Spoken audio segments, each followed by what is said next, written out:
Elhamdülillahi Rabbil alemin ve salatu ve selamu ala seyyidil murselin seyyidina Muhammedin ve ala alihi ve sahbihi ecma'in. Sevgili izleyiciler, Tartil ile Kur'an programıyla karşınızdayız. Bir süre önce hatırlarsanız harflerin mahreçlerine ve sıfatlarına başlamıştık. Harflerin sıfatlarını ve mahreçlerini işlemeye devam ediyoruz. En son ha harfini işlemiştik. Bugün ha harfinden başlayarak programlarımıza bu şekilde devam edeceğiz inşallah. Kardeşlerimizle birlikte ha harfinin nasıl çıkarılması gerektiği konusunda bir program yapacağız bugün. Ha harfi bizim bölge insanının çıkarmada zorluk çektiği harflerden biridir. Bundan dolayı biraz üstünde duracağız. Ha harfini güzel çıkarmak için.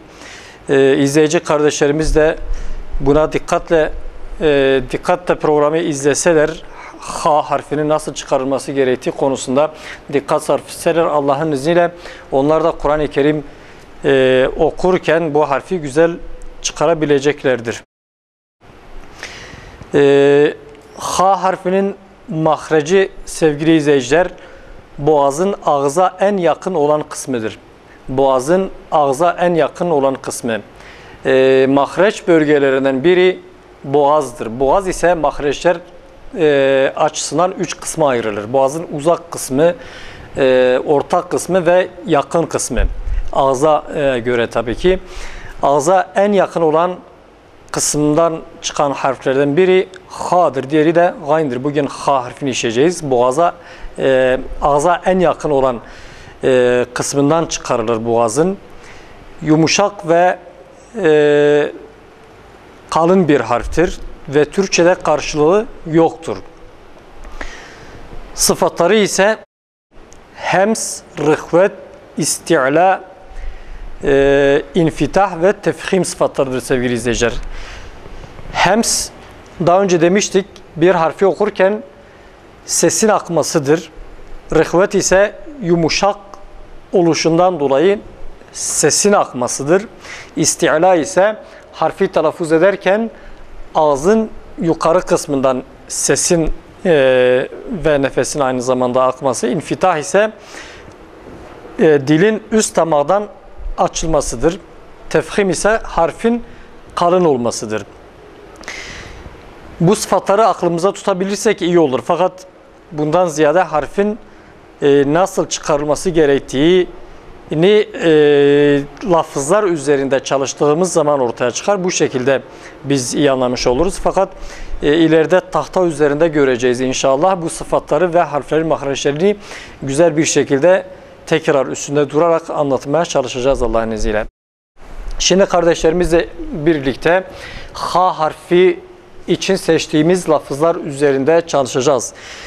Ha harfinin bulunduğu lafızların nasıl okunması gerektiğini çalışacağız, üzerinde duracağız Allah'ın izniyle. İzleyici kardeşlerimiz de dikkatle dinleseler Allah'ın izniyle ha harfini güzel bir şekilde onlar da mahrecinden çıkararak ve sıfatlarına da dikkat ederek okuyabileceklerdir. Evet arkadaşlar, başlıyoruz. Diğer harflerde olduğu gibi öncelikle cezimli ha'dan başlıyoruz. Cezimli ha, sonra şeddeli ha'ya geçiyoruz. Sonra harekeli ha, harekeli özellikle fethalı, sonra elif harfi medli ha'yı okuyacağız. Bu şekilde ha'nın bütün şekillerini okumuş olacağız Allah'ın izniyle.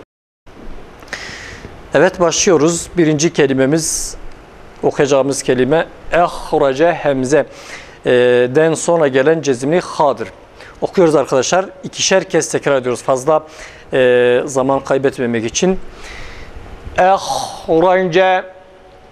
Ehrece. Yalnız ağzımızı açıyoruz arkadaşlar. Ehrece. Ehrece. Hemze boğazdan. Ehrece. Ehrece. Tekrar. Ehrece. Race değil, ra da kalın bu arada, onu da söylerim. Race değil.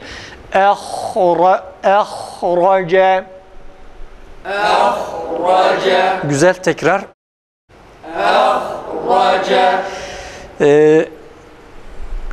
Şunu söyleyelim devam etmeden önce.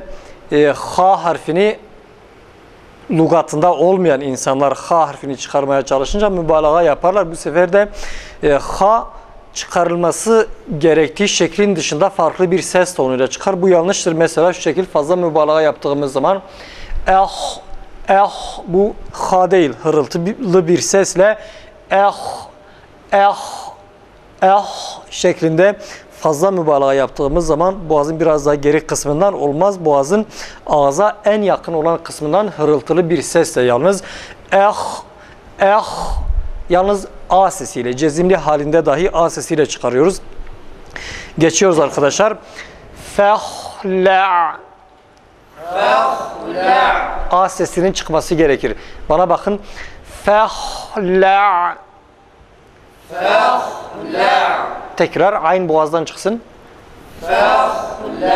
Hırıltılı bir ses, tam güçlü bir ses çıksın tekrar. Güzel geçiyoruz.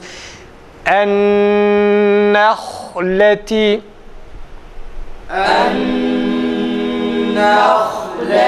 Nunun üstüne fazla durmayalım. En-nehleti. Ha'da unutmuyoruz. Cezimli halinde A'ya yakın bir sesin çıkması gerek. En-neh değil, neh. En-nehleti. Güzel tekrar.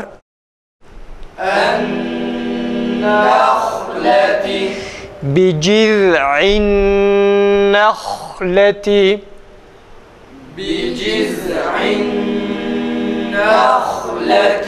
Zal peltek. Biciz'in nehleti.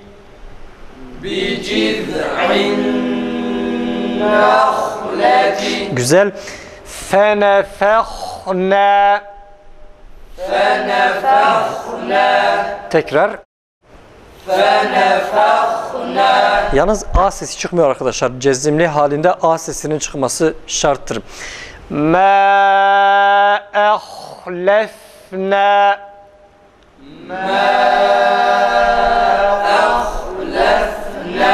Güzel tekrar.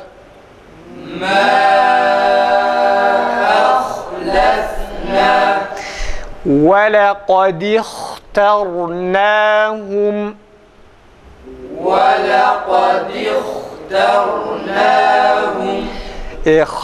Cezimli H'dan önceki harf kesreli olduğu için biraz daha farklı, fakat yine de A sesinin çıkması gerekir arkadaşlar. وَلَقَدْ اخْتَرْنَاهُمْ.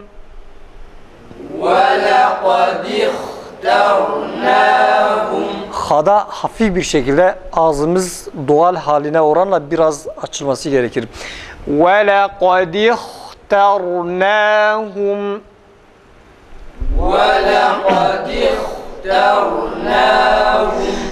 Demiştik ki sıfatlarından biri sesin akmasıdır. Öyleyse sesin akması nasıldır? Şu şekil diğer bazı harflerde olduğu gibi وَلَقَدْ اخْتَرْ üzerine durup geçemeyiz. Üstünde duruyoruz. Ses aktıyoruz. Ondan sonra geçiyoruz. وَلَقَدْ اخْتَرْنَاهُمْ.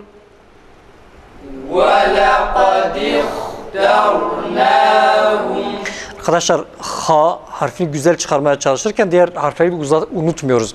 Kafta mesela isti'la sıfatı olduğu için yine A sesiyle okuyoruz. Geçiyoruz. Uhra. Hemze boğazdan. Uhra. Tekrar hırıltılı ses çıksın. Tekrar. Geçiyoruz. Şimdi şeddeli haline geçiyoruz. Ha harfinin şeddeli halinde yine nefesi aktar okuyoruz. Sehharaha.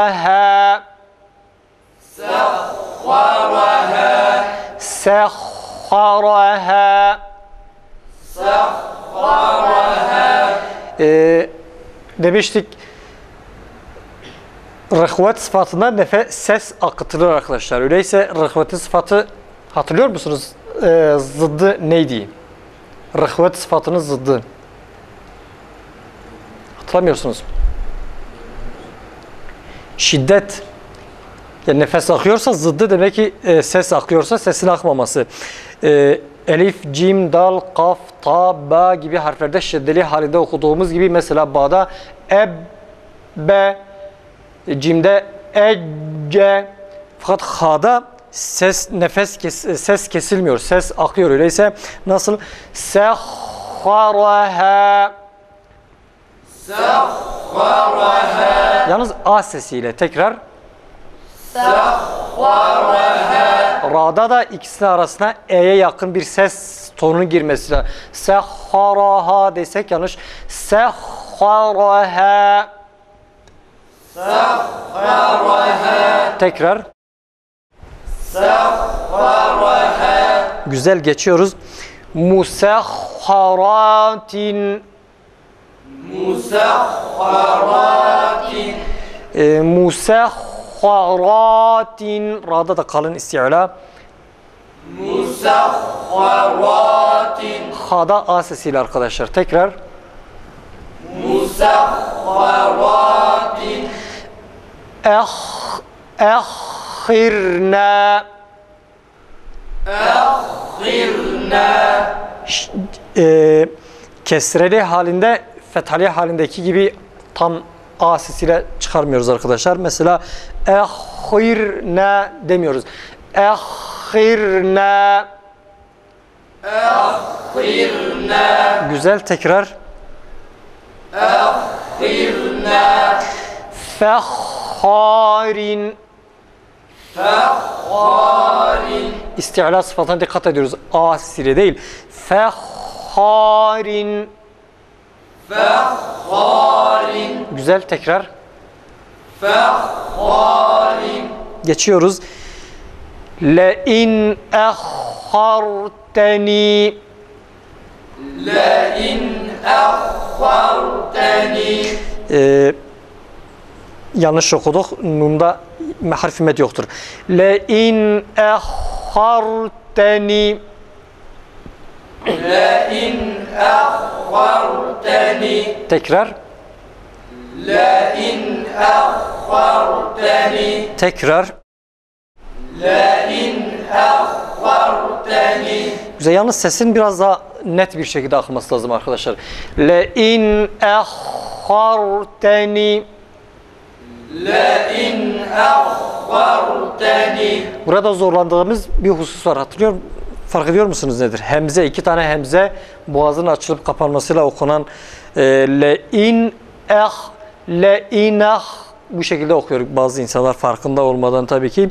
Le'in her iki hemzede de boğazın açılıp kapanmasıyla ve şiddetli e sesinin çıkması gerekir. Le'in ehharteni. Le'in ehharteni. Güzel. Geçiyoruz. Şimdi harf-i metsiz fethalı halini okuyoruz. Harf-i metsiz ister cezimli olsun, ister şeddeli olsun, ister harf-i metli fethalı olsun.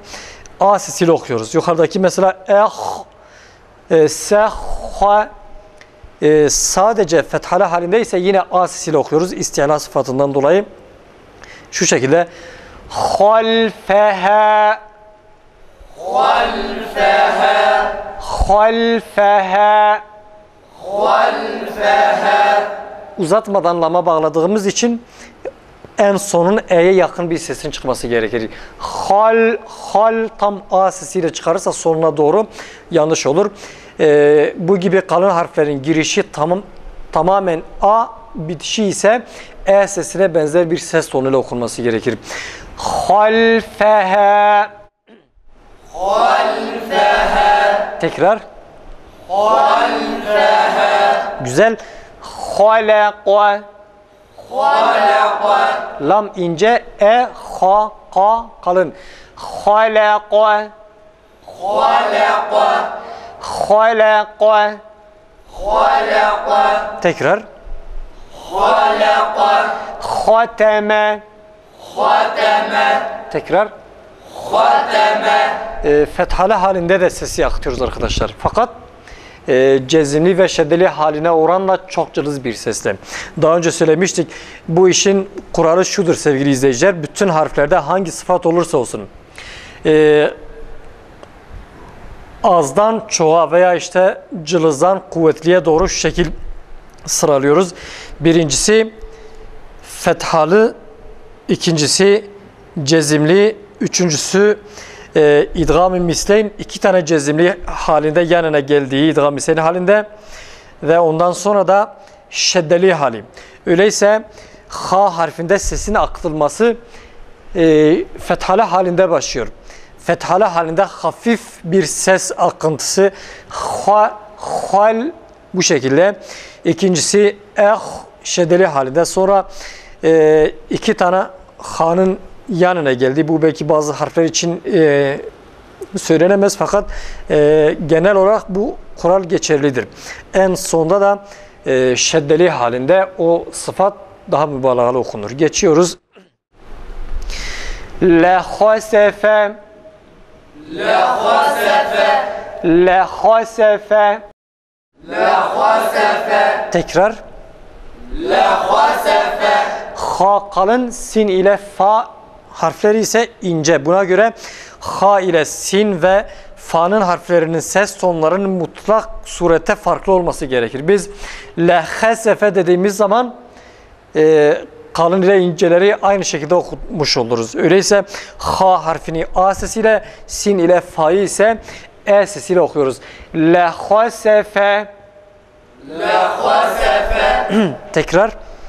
Lehasefe. Hazeneti, hazeneti, hazeneti, hazeneti. Bazı sıkalım arkadaşlar tekrar.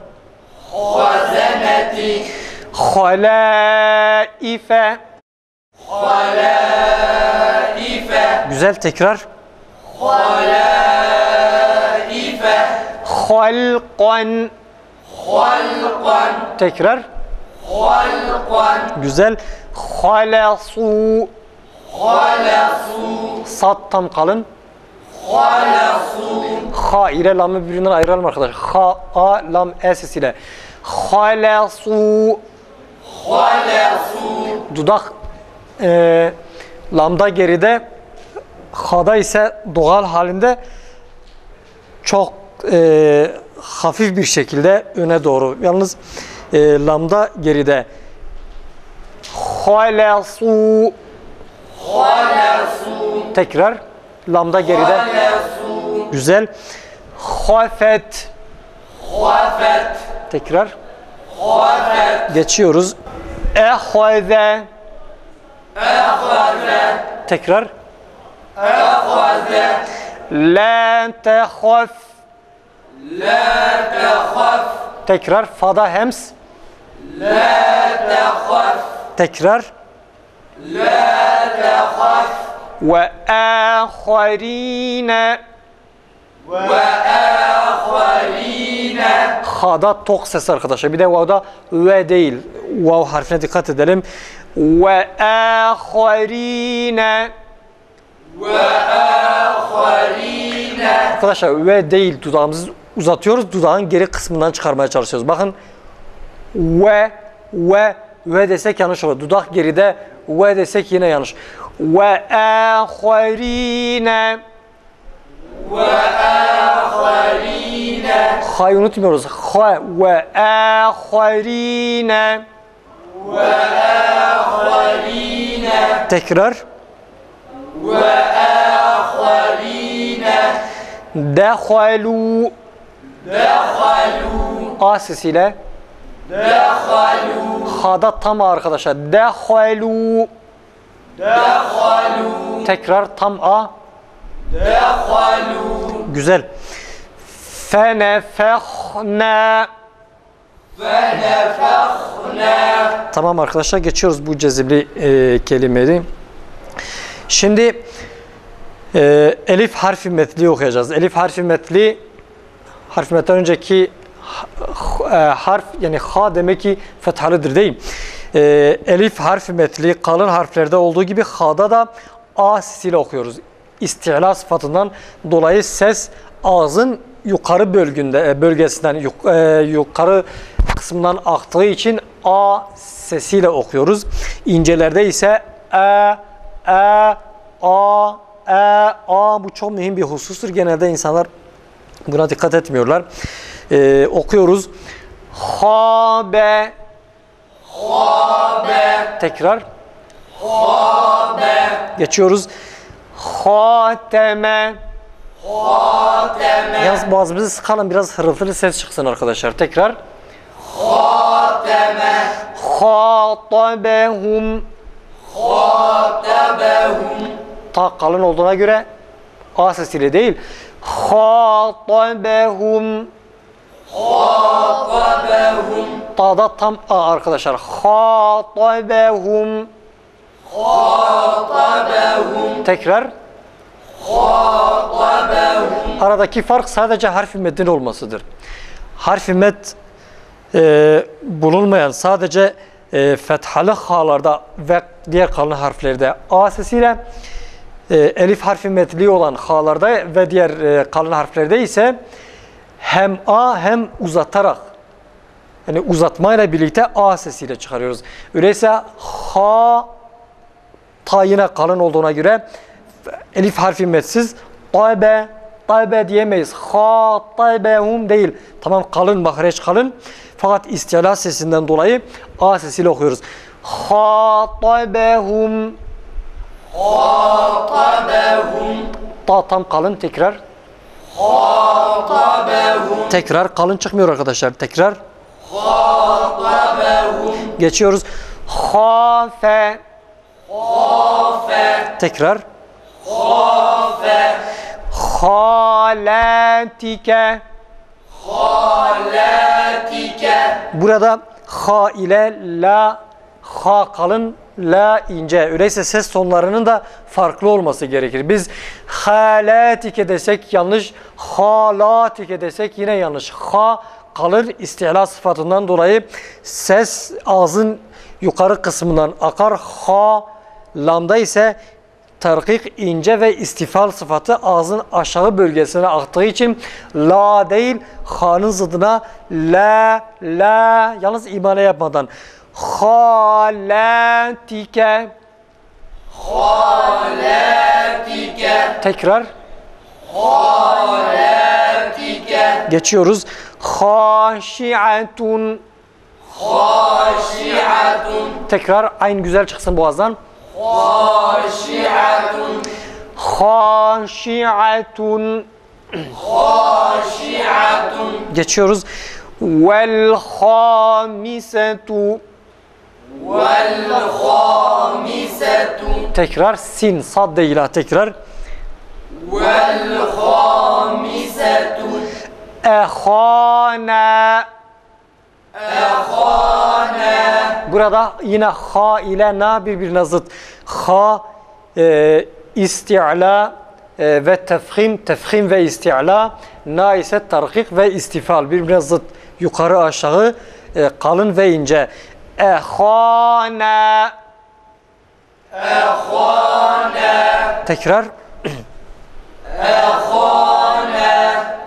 Güzel. Ha harfini de bu şekilde bitirmiş olduk.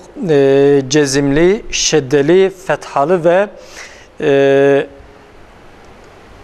elif harfi metni hallerini okuduk. Aslında harflerin biz genelde dammeli halinde okuyoruz. Fakat ha'yı okumadık. Ha'yı öyle uygun lafızlarda yazmamışız. Zamanımız da fazla kalmadı. Başka zaman dammeli halini de okuyacağız, üzerinde duracağız. Evet sevgili izleyiciler, gördüğünüz gibi Kur'an-ı Kerim'in harflerini doğru telaffuz etmek hakikaten kolay değildir. Bunun için biraz çaba sarf etmek gerekir. Öyle çok zor da değil tabii ki. Oturup diğer dünyevi olsun, uhrevi olsun, dünyevi işlerimize veya ibadetlerimize olduğu gibi Kur'an-ı Kerim'de bir ibadet olduğu gibi bu ibadeti en güzel şekilde yapmaya çalışacağız. Elimizden geleni ortaya koyacağız. Öyle bu yönde bir çaba içine girmemiz gerekir. Bunun için de çok fazla değil. Günde 5-10 dakikamızı dahi verirsek Allah'ın izniyle yeterli olacağız. Zamanla harflerin mahreçlerini ve sıfatlarını güzel bir şekilde telaffuzunu öğrenip Kur'an-ı Kerim'i okurken Hz. Peygamber Aleyhisselam'ın tavsiyesine ve de sünnetine uymuş oluruz. Bu şekilde bizim için bir sevap hazinesi olan Kur'an-ı Kerim'in okuyuşunu doğru bir şekilde ortaya koymuş oluruz. Rabbim bizleri Kur'an-ı Kerim'in sevabından mahrum etmez inşallah. Evet, bugün de programımızın sonuna geldik sevgili izleyiciler. Başka bir programda buluşmak dileğiyle hepinizi Yüce Allah'a emanet ediyoruz. Esselamu Aleyküm ve Rahmetullahi ve Berekatuhu.